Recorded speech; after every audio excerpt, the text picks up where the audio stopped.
Assalamu alaikum.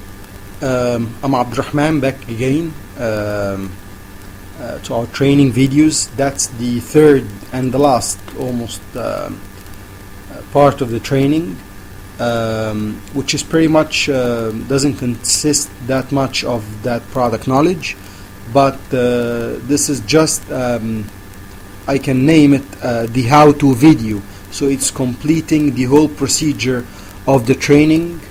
But before I go into this, I need first to make sure that you understood everything about the two previous videos about how search engine works, how the AdWords work, how search engine, how the SEO works itself, which is the main three products that we have.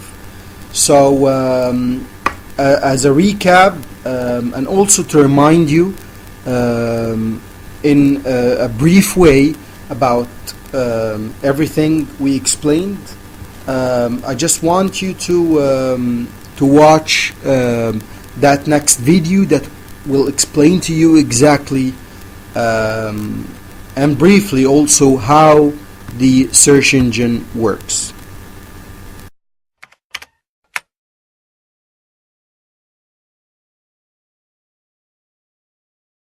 Hi, my name is Matt Cutts.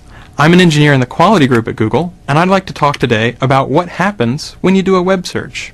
The first thing to understand is that when you do a Google search, you aren't actually searching the web. You're searching Google's index of the web, or at least as much of it as we can find. We do this with software programs called spiders. Spiders start by fetching a few web pages. Then they follow the links on those pages and fetch the pages they point to, and follow all the links on those pages and fetch the pages they link to, and so on, until we've indexed a pretty big chunk of the web, many billions of pages stored across thousands of machines. Now, suppose I want to know how fast a cheetah can run.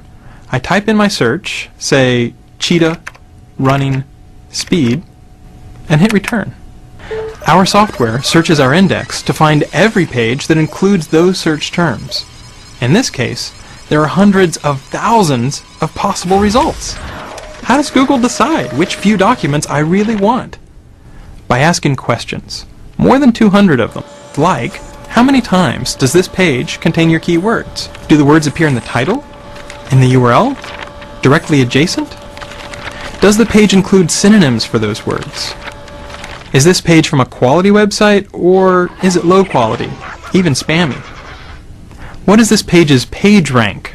That's a formula invented by our founders Larry Page and Sergey Brin that rates a web page's importance by looking at how many outside links point to it and how important those links are.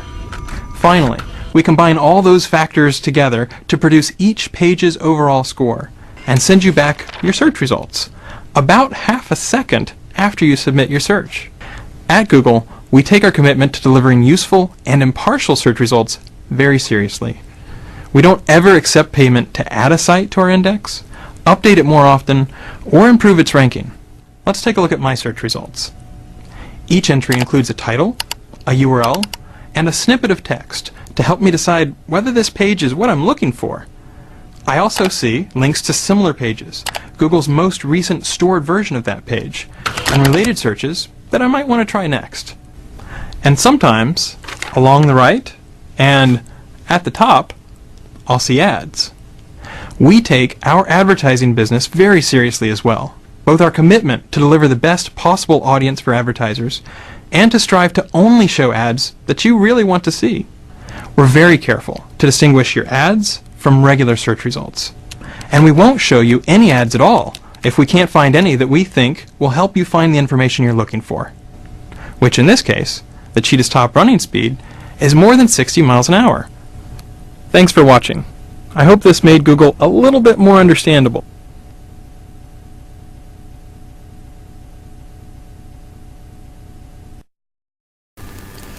Then I need you to watch the video also that will explain briefly how the AdWords work. Hi, I'm Hal Varian. I'm the Chief Economist here at Google, and today I want to talk with you a bit about how the ad auction works. So to make a successful auction, we have to reconcile the interests of three parties, and those parties are the advertiser, the user, and Google. The advertiser wants to show relevant ads so that users click on them. The users want to see relevant ads. They don't want to be bothered with spam or other irrelevant material. And Google wants to make a good experience for both the advertisers and the users so they come back and use our services in the future.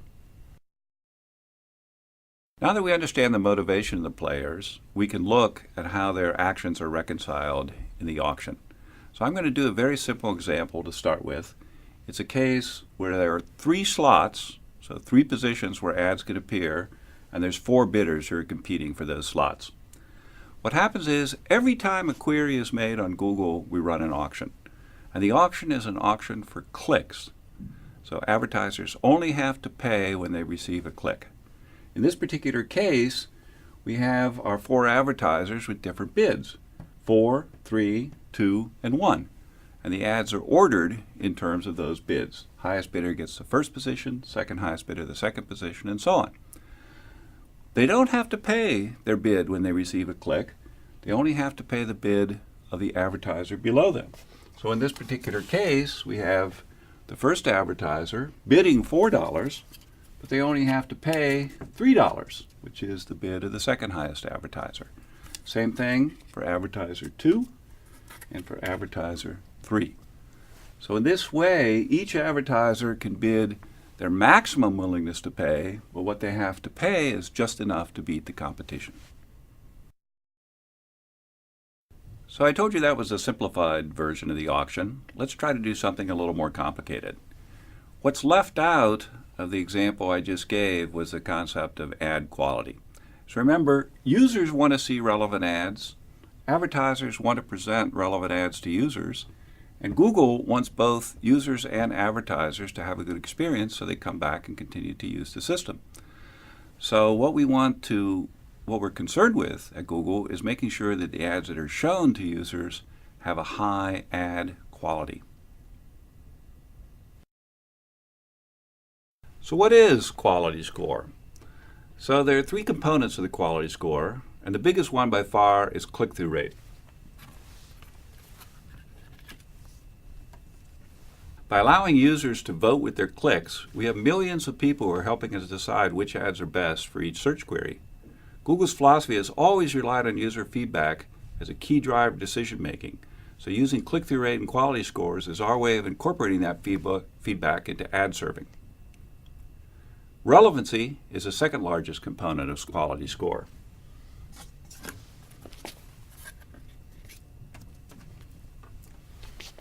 Both the relevancy of a keyword to the ads as well as to the user's search query. Google determines relevancy by analyzing the language and context of an ad or query and determining how well it relates to a keyword. Google uses relevance to make sure that only useful ads are displayed to users, and it prevents advertisers from paying their way onto a search that's unrelated to their product or service. The third component of quality score is landing page quality.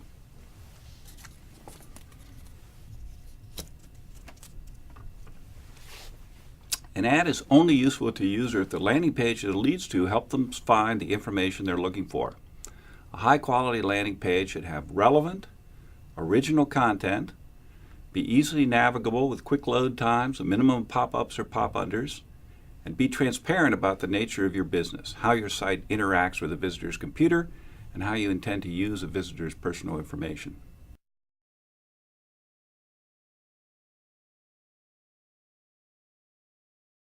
So how does this quality score affect the way the auctions run?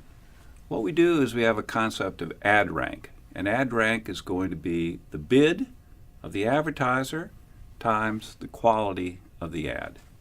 So in this particular example, I've got 4 advertisers. They're bidding 4, 3, 2, and 1.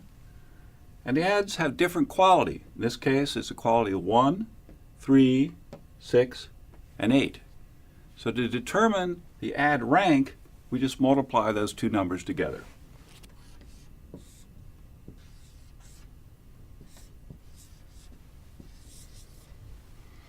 And then what we do is we rank the ads by the ad rank. So the best performing ad here is 12. Second best is this ad at 9. Third best is this ad. Then up here, the advertiser is bidding 4 has such a low quality that it doesn't get shown at all. So now we know how the ads are ranked. How much do I actually pay for a click?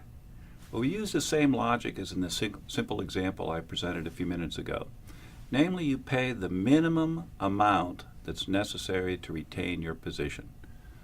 So think of advertiser in position 1. He's competing with advertiser in position 2. And the amount that advertiser 1 has to pay is determined by, here's the price he has to pay, here's the quality of advertiser 1, is going to be just enough to beat advertiser 2, who bids B2 and has quality level Q2. So if you solve that equation, the price that advertiser 1 has to pay, his actual CPC, is going to be the ad rank of the advertiser below him divided by the quality score of advertiser 1. So let's see how this works in a slightly more complicated example. Here we've got 3 advertisers, and they're each bidding the same price. So we've got max bid is $4 for each of them. But they have different qualities. In this case, the quality is 8, 6, and 3. So the ad rank is determined by multiplying the bid times the quality to give us ad ranks of 3, 32, 24, and 12. So what determines the price? Well, the price is going to be the ad rank of the advertiser below divided by the quality score of the given advertiser. So in this particular case, it's going to be 24 divided by 8, or 3. In this case,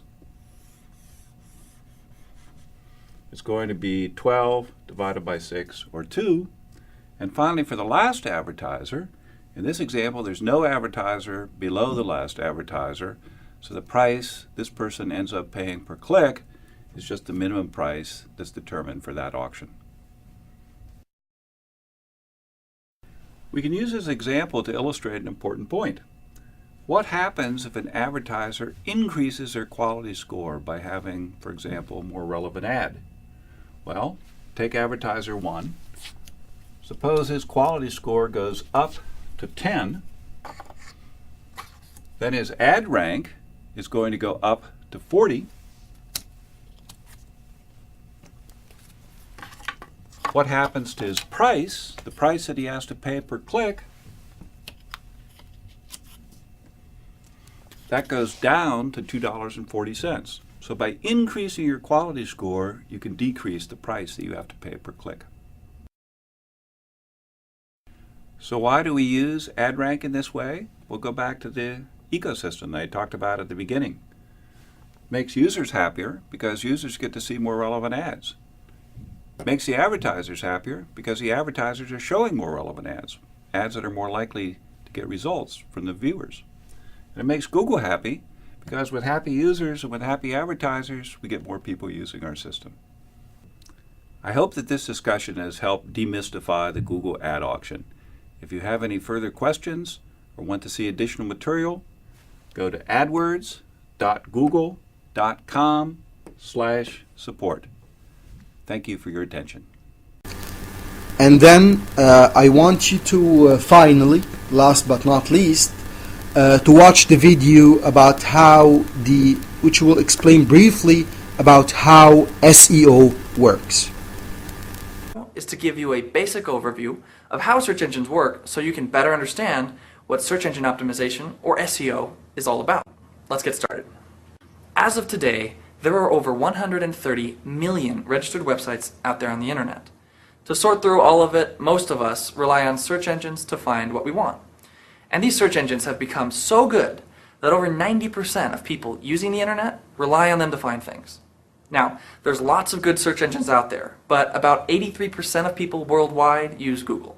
So that's what we'll use in this video. Just keep in mind, the concepts we're discussing apply to all the other search engines too. When you search for something with Google, you get back a results page, and there's lots of stuff on it. This shows you how many websites Google found that are probably relevant to what you're looking for.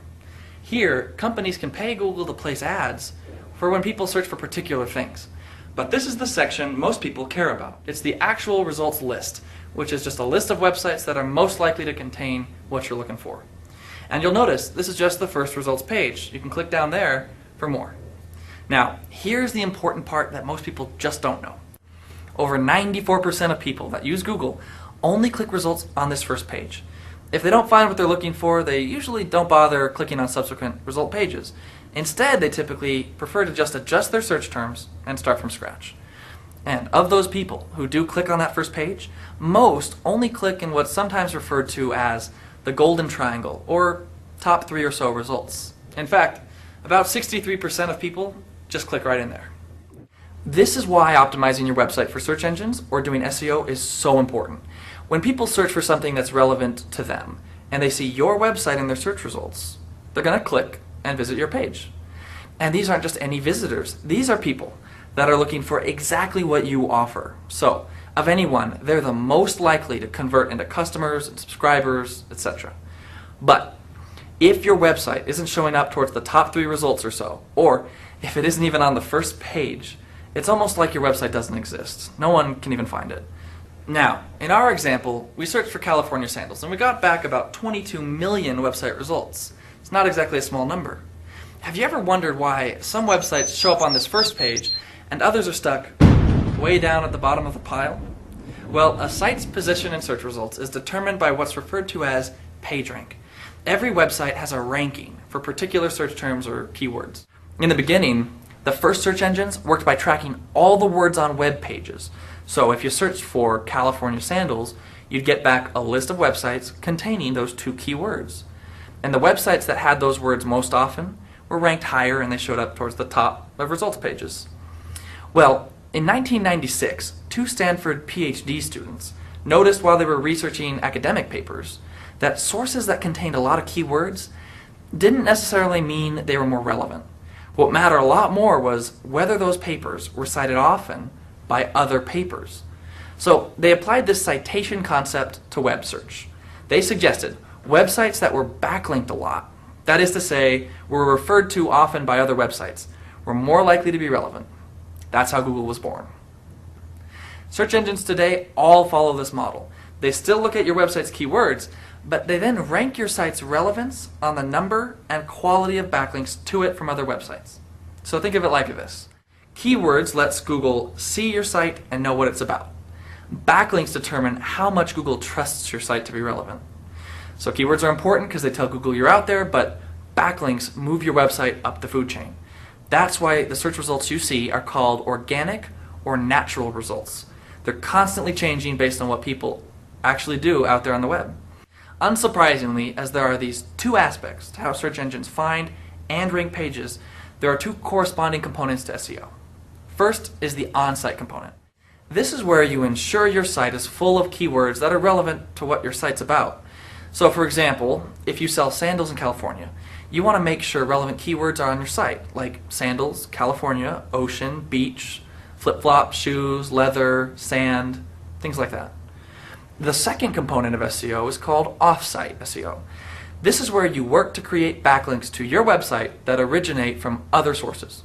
Links to your site can be created using articles, social media, blog posts, discussion boards, and so on. But keep this in mind. The more influential or legitimate the website is that links back to you, the more effect that backlink from that site is going to have on your search result ranking. So that's it. SEO is super important because it helps you move to the top of relevant search results. And since almost everyone relies heavily on search engines to find anything online, SEO is the most effective way to increase traffic to your site. Good SEO takes time, so the sooner you start, the sooner you move up the results ladder. So by now, as you have briefly watched the 3 briefing videos about everything that we explained previously at the past 2 parts of the training, I believe now you're ready with the whole product knowledge to start working, inshallah, and to pass the test call inshallah ya Rab. But before, let's talk about some small things, but it's very important that you understand before going any further, which is number one, the rules. What are the rules for working for Wisdek? How we gonna work and all this stuff. So let me open that Wisdek plan rules and info. Of course, this document will be shared with you as soon as you will hit the floor and as soon as you will start working with us. But let me go through it and just explain to you briefly. The first part of it, that's the commission plan of the closers. It's $700 basic salary, of course, that's per month. $100 per deal, that's starting the second deal. 10% commission from what they process after the 6 deals. 500 bonus, that's for hitting 550 cost per sale. 500 EGP, Egyptian pounds, for the top producer closer per week. And any closer will hit his target, we're gonna reconsider his latencies and deductions. And what you should care about now and concentrate in, it's the opener's commission plan. As we stated before, it's $350 basic salary. That's calculated on 22 or 23 or 21 business days. That's according to the month itself. And it's $50 per deal. Starting the first deal, I mean a successful deal, a guy who paid. And then $200 bonus for each 3 deals closed. To every 3 deals besides the $350 basic salary and the $50 commission per deal, you're gonna get on top of that another $200 bonus. And last but not least, the 250 Egyptian pounds, that's in cash for the top producer of the openers per week. That note, which is any opener who will get his target, will be rewarded by reconsidering his latencies. That's actually a good rule that we have here in Wisdek, which is pretty much means that whoever is going to get his target, we're going to forgive all his latencies and his deductions. That's it. So if you got 3 deals successfully closed, which is your target, beside the $700 that you're going to get paid, that means we're going to forget about any latencies, any days that you didn't came in, any 1 or 2 hours leaving early, which means we're going to give you the whole basic salary in full. That's as long as you will keep getting your target. So there is also one more thing, which is the openers operation rules and transfer rules, which is pretty much a question that will pop up in each and everyone's mind, which is what should I get to keep me working for you? What should I do to be beneficial for you?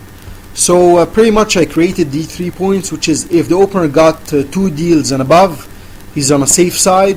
If the opener got 1 or 1 deal and 10 qualified transfers per month, it's just like fine, we cool for now.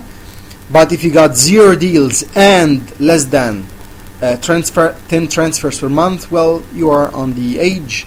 That means we might keep you under probation for 15 days, we might fire you, or we might keep you working with us. That's according to how performing you are and what are your the standards of your working ethics. Are you being late on a daily basis or not? Do you really work or not? Is your learning curve going up or going down? All these factors will make my decision as far at this point. But hopefully you're not going to be one of those who gets 0 or less than 10 qualified transfers per month. Inshallah, you're going to be one of those who hit their target on a monthly basis and go home happy with at least $700 per month, maybe $1,050 a month. Who knows? Inshallah, يعني wish for the best. تفاءلوا بالخير تجدوه إن شاء الله يا رب. So also about some deduction rules. As I told you, I'm gonna send you these documents to read. However, it's some easy and and simple points. Don't hesitate to ask me about any point that is not clear enough for you. But anyways, يعني inshallah nothing is going to create a problem, because it's all regular and natural rules. Bottom line, whoever is going to work is not going to get affected with anything or with any deductions. Whoever will be slacking and don't work, plus he won't be getting production, he won't be getting deals, he won't be getting qualified transfers. That these rules were made for that exact person, to make sure we cut some of his check or some of his payment. So that's as far as this plan and how we work and that stuff. So second thing that I wanted to educate you about is how to use Wisdek email. Well, first, before I explain to you how you use Wisdek email, pretty much once you will hit the floor, you have three main logins: your phone login, your Windows login, and your email login. Your phone login, of course, you're going to use that phone login to log in into your phone, so all your calls are going to be recorded, and even the manager and the shift manager is going to be able to listen, monitor, and monitor you as long as you're working. So even if you are on a call and you need help, he can go into that call, listen to what the client is telling you live on the spot, and give you some feedback. So that's the phone login. Once you hit the floor, we're going to provide you with your personal phone login and phone password. Also, the second thing that you will have, which is the Windows login. So Windows login you're going to use to log in your own PC that you're going to work on. The third thing, which is the most important thing, which is your Wisdek email login. Wisdek email is not just a regular email, it's everything. You're going to receive all the emails on, all the notifications. On top of that, it's your drive, it's your shared drive. This is actually back in the days we used to use a shared folder for everyone to save their Excel sheets and this stuff, but as you know, it's not secured, so anyone can access it. Plus, the data might get lost, and that's why we have our drive on our Wisdek emails. So it's on Google servers. So we make sure that this stuff is 100% secured and 100% accessible from anywhere. So how to use your Wisdek email? Pretty much you're gonna go to gmail.com.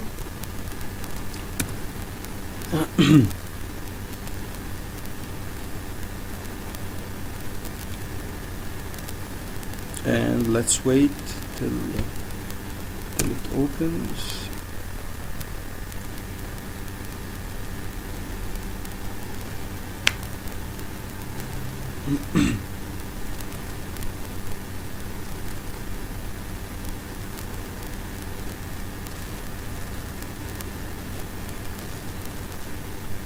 That's your Gmail. Let's assume that your email address is s@wisdek.com. That's going to be your username, and your password we create at the very beginning a default password, and then after you log in you have to change your password and create your unique personal password. So here we go. We sign in into the Wisdek email.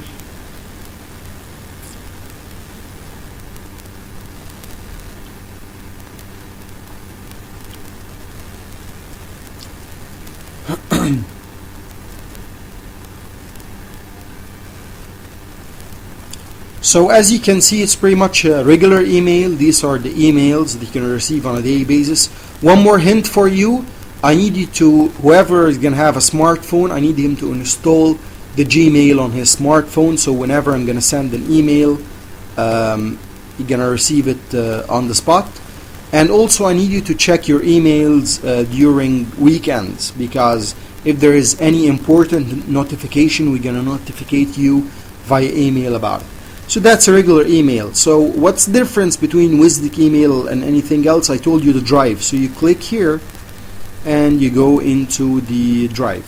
So drive, it's pretty much the same idea of the shared folder, where you save all your Excel sheets, all your leads, anything. But what makes Google Drive very unique is that, number one, you can exit through your email from anywhere. Number two is that it saves automatically, so we don't have to open an Excel sheet and then click save or make it auto save every 2 minutes, and then sometimes it doesn't save, we lose the information. No, Google Drive, it saves almost every half a second. So whatever the information that you can write into a Word document or an Excel document, once you type it, it's there. That's it. Here's the bottom of create. You're going to create your own Excel sheet, or you're going to create a Word document if you have something to write. So Excel sheets, the name is pretty much different because it's called spreadsheet. That's the Google Excel, and the document, it's the Google Word document. That's pretty much as far as the email and the drive. You never save anything on the desktop or on the shared folder. Always use your Google Drive, and don't worry, it's automatically saving everything. So that's as far as the email. Also, of course, make sure to log off your email, your Windows login, and before, and also you log off your phone login before you go home. So one more thing, which is another document that you're going to receive from me, which is USA and Australia most populated cities. So for those who's going to work in USA shift or Australia shift, both of you are going to receive that Excel sheet, which is USA most populated cities and Australia most populated cities. Actually, this sheet is not to force you to dial a specific area or a specific city.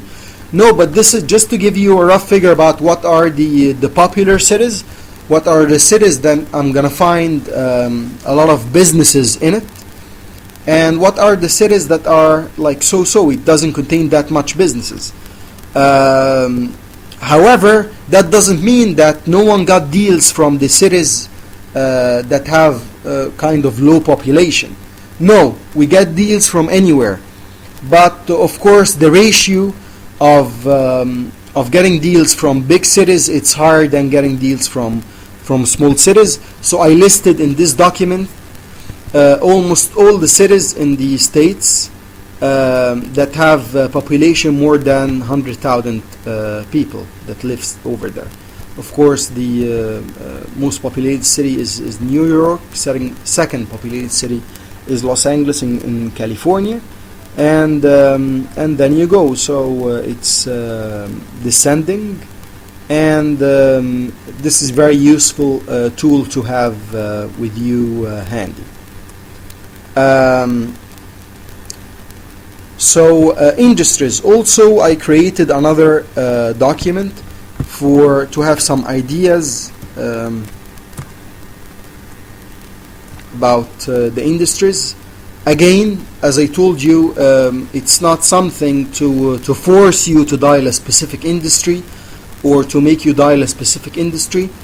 But as far as the industries, actually, I will leave it to the shift manager or the veteran closers in the shift that you're gonna work in. So they decide on behalf of you which industry you need to dial, because it differs between USA and Australia which industry works and which industries it's just a waste of time. But also this document, it's pretty much useful because it's gonna give you a simple idea about ideas for keywords like plumber, landscaping, locksmith, contractors, cafes, restaurants, real estate, gyms, landscaping, roofing, moving companies, pretty much everything. So just also take a look at it. If you felt that you need some new ideas, you need to think outside the box. So it's also very useful to have it handy. So I'm gonna share it with you once you will hit the floor. So one more thing, which is how you're gonna dial, where I'm gonna get the leads from, because that's a frequently asked question by most of the people, which is where are the leads? Are you going to provide me with the leads, or I will get my leads? Well, pretty much your leads source is Google, so it's an unlimited source of leads. So as an example, once you will hit the floor, as I told you, you're going to log in your Windows, your phone, and your Wisdek email, and then you decide which industry you're going to work for. So for me, as an example now, first of all, you have to use the ad preview tool. So the ad preview tool is pretty much a simulator to simulate the place that you want to dial from, and to give you the results as if you are into that place. Ad preview tool, it's not a tool that invented by us as Wisdek. It's a tool that invented by Google. As you can see in the URL here, it's adwordsthegoogle.com. So it's a tool invented by Google to simulate or to give people an idea about what are the results are going to look like from X place or Y place. So you have to check the domain. So the domain, we're going to keep it as google.com, and the location that you want to see the results as if you're searching from that place. So for today, as an example, I'm going to pick New York as a city, New York State in the United States of America, and I want to dial today roofing contractor NY and preview. So what I should see now, it's the results that of roofing contractor New York, as if someone is searching from New York. So that these are the same exact results that a person from New York is gonna see. And now we have three in the sponsor links, 3 people, so you can dial the 3 people. Also on the right hand side there are more. Also we have here the natural placements or organic listings. We can, of course, we don't dial from the organic listings the first page, because these people already reached the first page, so we're gonna dial from the second and third page. And these listings that have A, B, C, and D next to it, these are the map section. And also you can dial from the map section. So as we said before, if you dialed people in the sponsor links that are already doing AdWords, you can just sell them AdWords, or you sell them search engine optimization. Also, if you call people in the natural placements or organic listings, you can sell them search engine optimization, because as I told you, we're gonna dial people that are on page 2 and 3 and 4. So we're gonna sell them the idea of promoting their websites and getting higher placements on Google. And also you can sell them AdWords for quick results. Also you can dial people into the map section, still sell them or offer them to buy search engine optimization services, or to also to buy AdWords from it. So everything is pretty much available. Everything is dialable. So that's your database, that's your source of leads. So you're never gonna run out of leads. Also, you're gonna have here some ideas to change the keyword, because as long as you keep changing the keyword and the key phrase, the results itself is going to also change. So you're going to see the people into the AdWords and the people into the natural placements.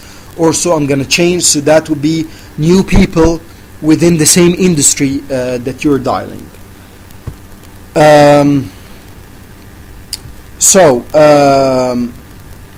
Also some frequently asked questions that I get from the new guys, and I want to answer, which is there any contracts? No. In Wisdek, we don't make people sign contracts. Why? It's very easy and simple. If I made you sign a contract, that means you're going to have a social insurance and the medical insurance and so on. That means that the number or the basic salary I told you about, which is $350, you're not going to get that same exact amount by the end of the month. That means I have to deduct a portion out of it to pay for your taxes and to pay also for your portion, the social insurance and the medical insurance. And actually, me personally, I experienced this before in many companies without mentioning names. I used to work before around 9 years ago for a company that in the interview they told me your basic salary is £3,500. And after working for 1 month, I discovered that my paycheck, and I attended all days, I discovered that my paycheck is $2,900. That means it's £600 less than what we agreed on.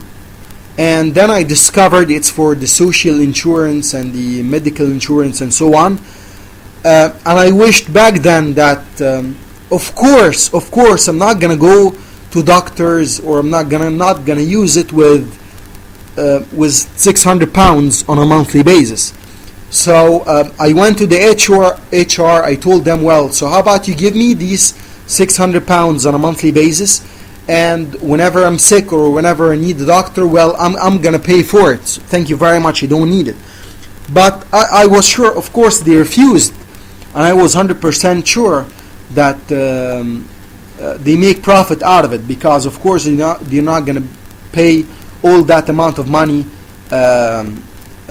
for the people, like once they would get sick or once they need to see a doctor. It's impossible on a monthly basis. 600 and 1,000 pounds, that's bullshit for me. I'm sorry, excuse my language. So that's why we don't have contracts in Wisdek, and also because it's very simple relationship that's going to be between Wisdek as a company and you as an employee, which is as long as you're beneficial for the company, you're going to keep working for that company. And as long as you became lazy, unprofessional, and not beneficial for the company, that means we're gonna let you go, even without waiting for the month to end. So that's as far as the contracts question. So one also other question that I get asked nowadays, which is, can I freestyle and not stick to the script? Well, the answer for that question is yes and no. Yes, you can freestyle and not stick to the script, but not now. Why? Because now you will be just joining Wisdek. That means you're not that much aware about what we do, how far you can go, can you say this or not, what are the do's and the do nots. So for now, you as a newcomer, all what I need from you is to stick to the script. And the days will go, and after 1, 2, 3, 4 weeks, maybe a month or two, you're going to listen to different people pitching on the phone, and you're going to make your own script and your own successful script. So that day will come. So and I need you to freestyle, as long as it's that freestyling is going to be beneficial for you, as long as that freestyling is going to keep getting you transfers and going to keep making you convincing on the phone. And for now, we don't want to risk these factors. So that's why I need you to stick 100% to the script for now. One other question, which is how many deals should I get in the first month? Well, first month it differs from person to person. It differs according to that person's learning curve. Some people and some openers that we have and is still working with us till now, they got four or five deals into their first month, and then they got 0 deals the month after, and 0 deals the third month. And some other people, they got 0 deals at their first month, and starting the next month, the second month, they started improving 1, 2, 3, and so on. So it's not a rule or not an exact number that we have to stick with, but what I want you to make sure of is, number one, to make sure your learning curve is going better. That means every day you're being more convincing to the clients. Every day you talk to more people. Every day you have more callbacks, and that means your learning curve is improving. That's what we need to take care about now. That's what should concern you for now. So will you fire me if I didn't get deals after the first month? Well, this question also, the answer for it is yes and no. Some people, they get 0 deals, 0 transfers, and when you look at them, you see they are late on a daily basis. They leave early almost every day, and they take 2-3 days off on a monthly basis. Well, that person, I don't need him. Why? Because your working ethics is not good and your performance is not good. And actually, I don't need you.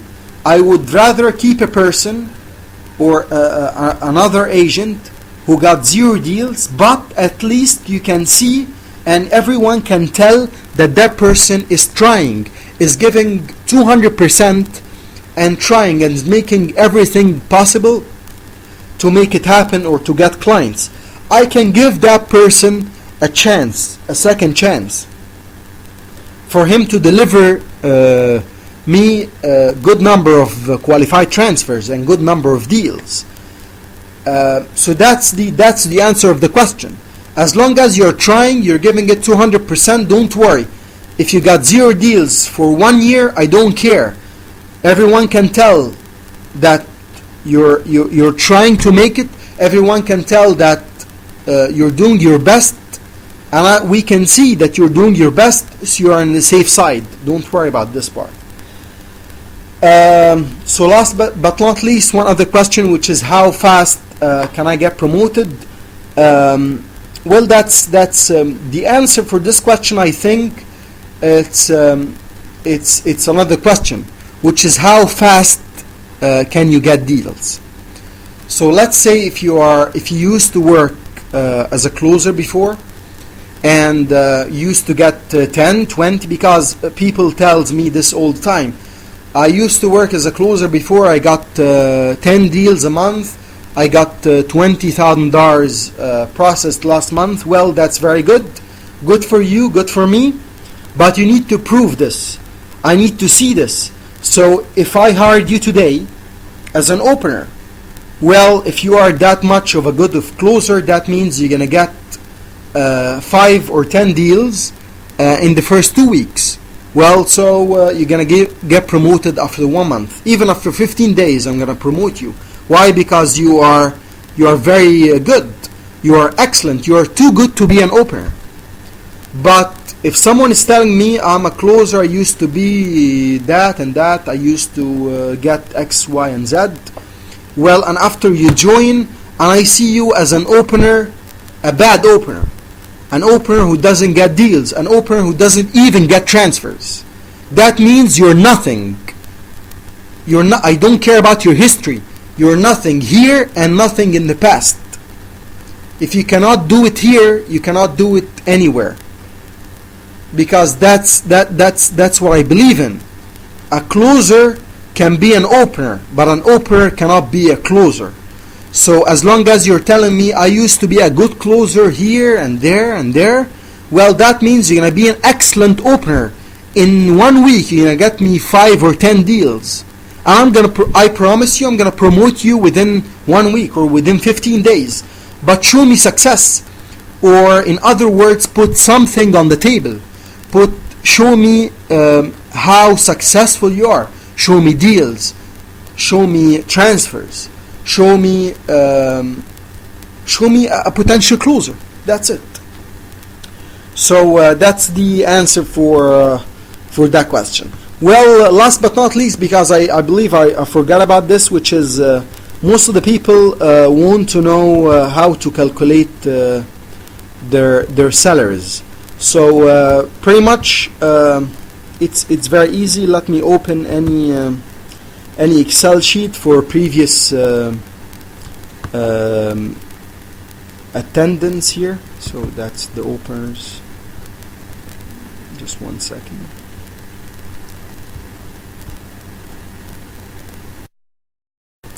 So that's a sample of the attendance sheet. So you're gonna also be shared on this sheet, and these are days. 1st of September. That's your working hours. In this case, it's 8 working hours, and that person made 108 calls and 142 minutes of talk time. We have this numbers on a daily basis. And also the sheet contains at the end the totals for everything. All what we care about now is the total number of hours, because that's how we're gonna calculate your salary. So, and the calculation, it's pretty much easy. That's the calculator. So let's say your basic salary is $350. So $350 divided 22 business days. It's 15.9. So 15.9, that's the rate per day. That's your salary per full day, per 8 hours working day. So that's divided 8 equal 1.98. So $1.98, that's the rate per hour. So 1 hour of working in Wisdek as an opener is worth of $1.9. So how to calculate your salary? That's the rate per hour. And that's in your attendance sheet. You're gonna see next to it the total number of hours that you attended on a monthly basis, which is pretty much by adding all the numbers, or all the hours that you attended on a monthly basis. So in this case, or in that person, his attended hours is 164 hours, 0.8. So this is the rate point hour. You're gonna times 164.8. 164.8. So his salary is $327. That's it, and that's how to calculate your salary. Pretty much easy, and anyone can do it. Also, to double check your salary, so in the day that I will be paying your salaries and commissions, it's going to be easy for you to calculate it first, and then to compare it with the salary that you're going to be getting paid. So in case of any mistake, you warn me about that mistake, and I will correct it for sure. So one other thing, which is that also is going to be shared with you, it's the transfers sheet. So transfer sheet, it's also is going to be on your drive. There is an app or a survey. Sorry, not a survey, but it's a sheet. That's it. That it will contain also all the names of the closers, how many transfers they took, and also will contain the names of the openers and how many transfers these openers sent, how many of them are qualified, how many are not qualified. And also in the other tab, you're gonna see the actual transfers that you submitted. I mean the information for each and every transfer that you sent. You're gonna find it here. Just 1 second. Let's wait until it loads. So that's so James Whistler, an example. On the 2nd of July, he sent that client, that's his phone number, and that's the closer who took it, and it's qualified, and it's progress, and it's in USA shift. So how are you gonna do this? It's through this form. We're gonna also provide you with this form, which is the transfers sheet. So once you will send the client to a closer, you will open this this sheet, type the customer name, the phone number, the website, which shift, what's the name of the closer who took it, and wait for the closer to tell you is it qualified or not, and is it in progress or killed, and that's it. You're gonna click submit, and there you go. Right after you click submit, you're gonna find all the information here, and also you're gonna find the number of transfers that you sent went +1, and also the closer that you sent him the transfer is gonna have +1 to the transfers that he already took. So that's as far as also all these sheets and all these documents will be shared with you as soon as you will start working. So I believe that's it for now. I covered almost everything, I guess. However, it's your decision to decide if you want to be a successful employee or not. It's your decision if you want to continue with us another 7 years or not. We have been in Egypt for the past 7 years. So it's your choice. Inshallah, everything is going to be good. Inshallah, we're going to be beneficial for you as long as you're going to be beneficial for us. So that's it. Good luck. Inshallah, you're going to do good into your test call, and also into the test that we're going to make for you on the phone. That's it. So thank you very much. I'm very happy that we reached that point of the training, and whether you work with us or you didn't work with us, I'm glad that I have trained you, and that's it. Like, nice to meet you. Thank you very much, and bye. That was Abdelrahman Muhammad from Wisdek.